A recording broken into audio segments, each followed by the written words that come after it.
We're going to move on now to one of my favorite topics, section 4.4.1, which introduces some notions from probability theory. We'll talk about factorials and binomial coefficients in the binomial theorem. These are related to problems in counting things. Sometimes these are called combinatoric problems, but we can just think of them as counting problems. So we want to know, for example, how many subsets of a given size can I take out of a group? Okay, factorials and binomial coefficients are quite nice for this. Right, so the factorial of some integer n, which is here, is given by the product of all the integers that are less than or equal to it, stopping at 1. So for example, 3 factorial is 3 times 2 times 1, which is 6. 4 factorial is 4 times 3 times 2 times 1, so 24. So you can see that they're getting bigger, right? 5 factorial will be 5 times as big as 4 factorial. A related notion is what's called a binomial coefficient here.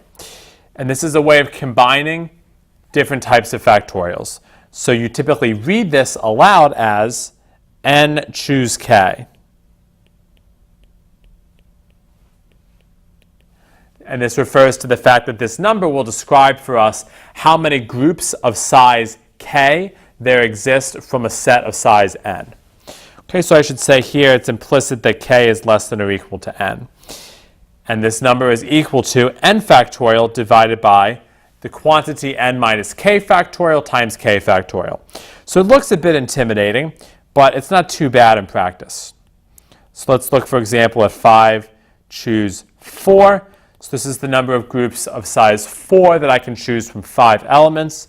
So this is 5 factorial divided by 5 minus 4 factorial times 4 factorial. So we would eventually get 120 divided by 5 times